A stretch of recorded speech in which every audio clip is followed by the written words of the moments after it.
bom, não vou mudar. No momento que ele entra numa situação ou num determinado ambiente, ele já transforma.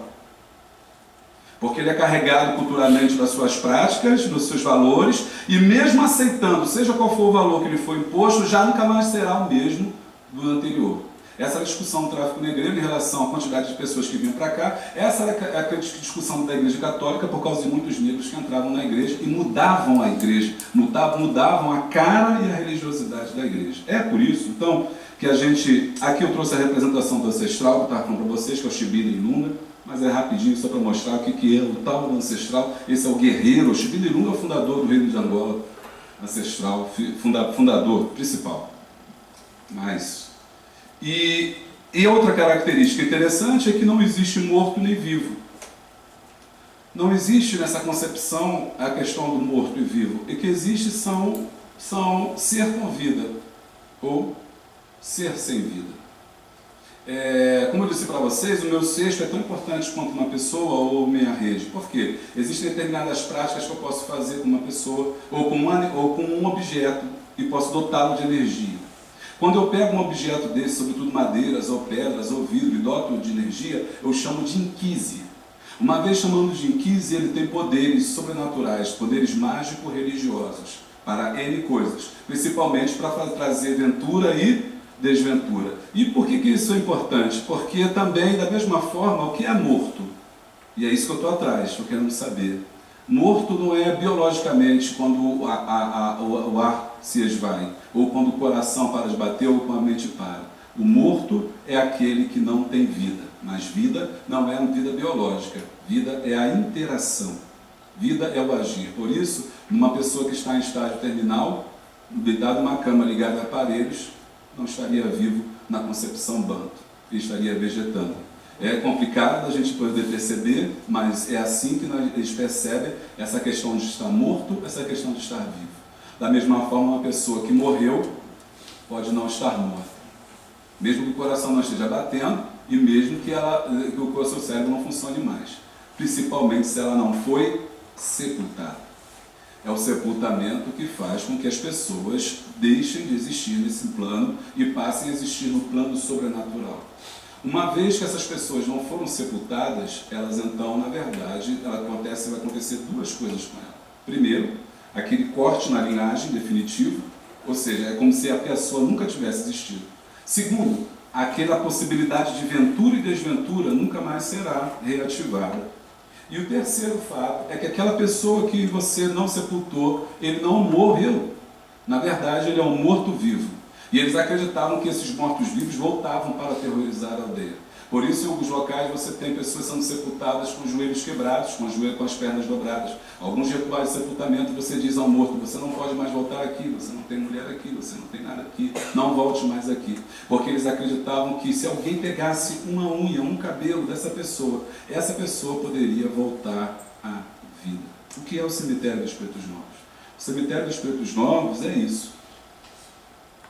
Esses escravos que são sepultados, mas que não são sepultados, cujos corpos não são sepultados. E se esses corpos não são sepultados, a gente está negando a eles a possibilidade de mudar, de reverter a escravidão, que é a desventura em ventura. Talvez seja por isso que muitos escravos procuravam as irmandades. Procuravam as irmandades porque eles sabiam que, pelo menos lá, segundo o compromisso primeiro, eles seriam sepultados. Como se vocês forem as principais igrejas da Santa Cidade, vocês vão encontrar escravos sendo sepultados nos adros. São sepultados ali pelas próprias irmandades, mas no cemitério dos Pretos Novos. De 1824 a 1830, eu não encontrei um escravizado sepultando o outro. Aliás, eu não encontrei um branco. São 6.122 corpos sepultados ali. Não há uma pessoa branca. Não há uma pessoa livre. As pessoas que estavam ali sabiam o que significava o cemitério dos Pretos Novos. O cemitério dos Pretos Novos era um local de descarte de corpos. Ali foi encontrado, pela pesquisa arqueológica, isso aqui são os dados, mas eu acho que são os navios e tal que entraram, mas o tempo está muito... Eu queria chegar na parte da arqueologia para encerrar. Pode.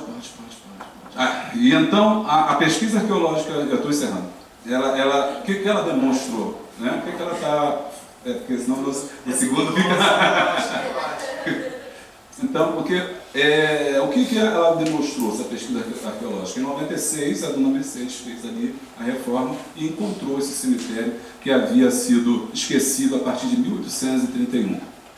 1831, a lei para inglês ver faz com que a pressão da inglesa faça com que os mercadores, né, os de almas, eles retraiam o mercado, retraiam a compra de escravizados, e isso realmente acontece. Porém, ela vai até de 31, o cemitério é fechado, o valongo ele é paulatinamente esquecido, o mercado de escravos vai sendo substituído pelo café, de grãos e de víveres, por aí vai. Até 1850 o tráfico continua, mas não ali no cemitério Pretos Novos, porque a partir dali o valongo tem que ser desativado, porque o valongo é a prova da existência, o valongo quanto mercado de escravos, porque ele continua como mercado de outras coisas, entre posto comercial. Ele é importante, mas os escravos não podem mais entrar por ali, eles estão sendo despejados pela enseada.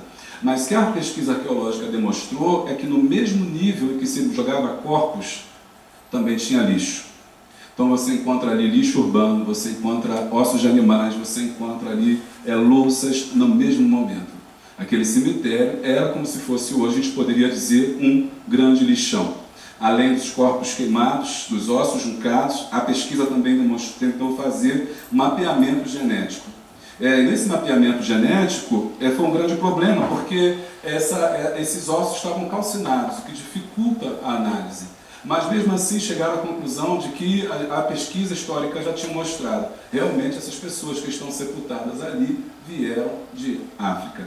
Uma outra questão interessante, por que ele é importante? E será que os mortos ainda falam? As arcadas dentárias encontradas ali marcam a etnia, né, africana, sobretudo de Angola, ali os dentes limados. Essa pesquisa é interessante, eu vou perder só mais um tempinho para falar sobre ela, porque na Fiocruz fizeram do lado de cá a questão da arcada dentária para ver a linha do estrôncio. A linha do estrôncio, e é uma questão interessante para a gente poder observar quais são as conclusões que se chegou a essa pesquisa. Chegaram à conclusão de que os escravizados tinham algum sistema de limpeza dos dentes, algum tipo de abrasivo. Eu acredito que é mais do que isso. Quando a gente pensar que esses escravizados foram tirados do ambiente, melhor do que o Brasil. Por quê? Por causa da alimentação. Não conheciam o açúcar, você não tem o cultivo do açúcar, põe conhecer no Brasil. Aquela comparação entre dentes de brancos e de pretos vem daí, a ideia de dentes de branco ser mais claro do que o dente dentes de preto serem mais claros que o dente de branco, que acarreta um certo preconceito, mas vem da questão nutricional, da forma como essas pessoas se alimentavam em África. E não ao contrário, como a gente quer dizer que não, a gente dizer, não, esses caras viviam mal lá e a gente trouxe para cá e fez um bem. Pelo contrário, as condições de saúde deles lá eram melhores do que as condições aqui. Principalmente desses, porque esses são o retrato do cara que chegou, e não daquele escravo que está vivendo aqui 10, 15 anos. Se eu quero um retrato do africano, eu encontro ali no cemitério dos Pretos Novos. E a pesquisa encontrou também, tínhamos uma grande dificuldade em encontrar ossadas, porque todos os ossos estavam quebrados, eles estavam desarticulados. Quando já teve a oportunidade de ir ao cemitério Pretos Novos, você vai observar que são fragmentados. Você não tinha uma ossada completa para dizer essa aqui foi uma pessoa. Então nós chamávamos genericamente de Pretos Novos. Chegou-se à conclusão de que eles eram desarticulados muitas das vezes. Crânios eram colocados do lado de cá, depois da queima, depois da descarnação. Crânios, fêmures, tíbias, para poder alocar cada vez mais. Já vista que o tráfico negreiro foi intenso, principalmente no finalzinho, até 31, porque eles achavam que o tráfico ia acabar. Então os traficantes começam a traficar cada vez mais, aumentando a mortalidade. Essa é a situação. Porém, uma nova pesquisa do Reinaldo, que é um arqueólogo lá do Instituto, conseguiu descobrir uma arcada completa. É a Baquita. Essa é a única que nós temos agora, uma arcada, uma ossada completa, de um esqueleto completo. É uma mulher. E ele conseguiu fazer também uma coisa muito interessante, que é a reconstrução, só que o nome é modelação. Como ela pode ter sido. Aqui, ele já fez aqueles ossos que estavam lá em cima, já dando uma dica para a gente da forma como essas pessoas eram sepultadas. Não posso adiantar muito, porque a tese ainda vai ser defendida. e a remodelação facial dela, da Baquita. Baquita significa abençoada em sudanês. O rapaz que está o técnico batizou com esse nome. E é a primeira representação que nós temos ali de uma pessoa que está, né, na verdade, sepultada no cemitério de Petros Novos. E eu encerro minha fala com a pergunta: os mortos ainda falam? Eu estava dando uma palestra com uns alunos de intercâmbio, falando sobre ventura e desventura. E quando eu terminei, um aluno levantou a mão e me disse uma coisa muito interessante. O senhor falou que os mortos não morrem. Na cultura africana, se eles não são sepultados, eles continuam vivos e voltam para falar com as pessoas e pedir sepultamento. E será que não é isso que está se dando aqui hoje? Por que o cemitério não fechou? Por que ainda existe o IPM? Por que a Mercedes não fecha a porta?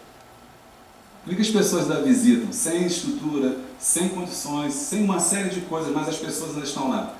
Os mortos, com certeza, ainda estão falando. Obrigado.